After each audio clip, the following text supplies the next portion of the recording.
World news के sponsor हैं स्वागत, अदरक, लहसुन और मसाले 100% प्योर एंड हाइजीनिक। अस्सलाम वालेकुम, आदाब। मैं हूं खलील फरहाद और आप देख रहे हैं वर्ल्ड न्यूज़। शुरुआत करते हैं हेडलाइंस से। हज 2021 के लिए आज़मीन के इस्तकबाल की तैयारियां जारी। काबतुल्लाह के छत की गई सफाई। रिकॉर्ड 20 मिनटों में काबा के रूफ की सफाई में किया गया सैनिटाइजिंग, महलूल और खुशबुओं का इस्तेमाल। गजा से एक्सप्लोसिव व गुब्बारे छोड़ने का इल्जाम लगाकर इसराइल ने फिर किए फिजाई हमले। गजा पट्टी में हमास के हथियार तैयार करने वाली फैक्ट्री को तबाह करने का किया दावा।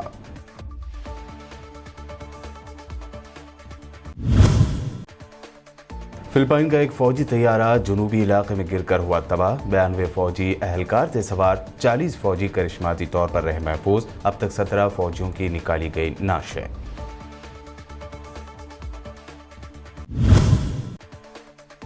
राफेल डील में करप्शन को लेकर मोदी सरकार को कांग्रेस ने घेरा। राहुल गांधी ने कहा, राफेल डील घोटाला मामले में तहकीकात कराने से डर रहे हैं मोदी, दोस्तों को चाहते हैं बचाना।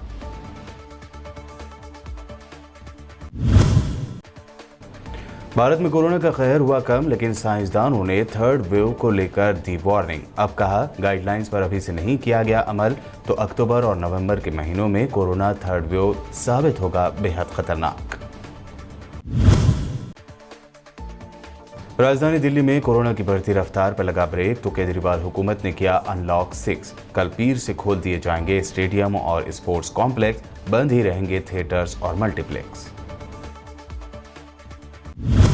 हज 2021 के लिए सऊदी हुकूमत की तैयारियां जारी हैं। ऐसे में आज़मीन हज के इस्तकबाल के लिए हरम शरीफ में खाने काबा की छत की सफाई की गई। काबतुल्लाह की छत की सफाई के अमल में दर्जनों सऊदी माहिरीन और कारकुनों ने हिस्सा लिया। सऊदी हुकाम के मुताबिक खाना काबा की छत की सफाई में खुदकार मशीनें, सैनिटाइजिंग, महलूल और खुशबुओं का इस्तकबाल किया गया।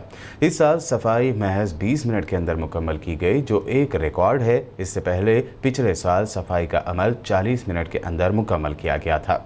ज़राए ने बताया कि आज़मीन हज के लिए तैयारियां लगभग मुकम्मल कर ली गई हैं। किसी न किसी बात को जवाब बनाकर इसराइल के गजा पर हमले करने का सिलसिला जारी है। अब इसराइली फौज ने गजा पट्टी से आतिशगीर और गुब्बारों के छोड़े जाने का इल्ज़ाम लगाते हुए गजा पर फिर ताज़ा वहशियाना कार्रवाई की है। ज़राए के मुताबिक इसराइल में आतिशगीर और गुब्बारे भेजे जाने के जवाब में इसराइली डिफेंस फोर्स यानी IDF ने हमास के हथियार तैयार करने वाली फैक्ट्री पर रॉकेट लॉन्चर से हमला करने का दावा किया है। IDF ने धमकी दी है कि गजा की पट्टी से होने वाली दहशतगर्दी की तमाम कोशिशों का भरपूर जवाब दिया जाता रहेगा। बता दें कि फ़लस्तीनी तंजीम हमास गजा पट्टी को कंट्रोल करती है। ये तंजीम इसराइल के साथ देरीना तनाज़े में शामिल है। इसराइल की हठधर्मी है कि वो खुद फ़लस्तीन के इलाकों पर कब्जा करके फ़लस्तीन को एक आज़ाद सियासी और सिफारती यूनिट तस्लीम करने से इनकार करता रहा है। इसराइल गजा पट्टी से होने वाले किसी भी हमले के लिए हमास को जिम्मेदार करार देता है। फ़लस्तीन की वजारत सेहत की रिपोर्ट के मुताबिक 20 साला फ़लस्तीनी नौजवान फ़रीद अली हसन नाबलस के करीब वाक़ देही इलाके क़सरा में इसराइली फ़ौजियों और फ़लस्तीनियों के दरमियान होने वाले तसादुम में शहीद हो गया। इसराइली फ़ौजियों ने इंतहाई बेरहमी के साथ फ़लस्तीनी नौजवान के सीने में गोली मारकर उसे शहीद कर दिया। वाज़ेह रहे कि मगरबी किनारे के शुमाली इलाके नाबलस के बेता टाउन में सैकड़ों फ़लस्तीनियों ने नमाज जुमा की अदायगी के बाद गैरकानूनी और जाबिराना सेहूनी आबादकारी के खिलाफ मुजाहरा किया था, जिसके बाद से ही सेहूनी फ़ौजियों का फ़लस्तीनियों पर क्रैकडाउन जारी है।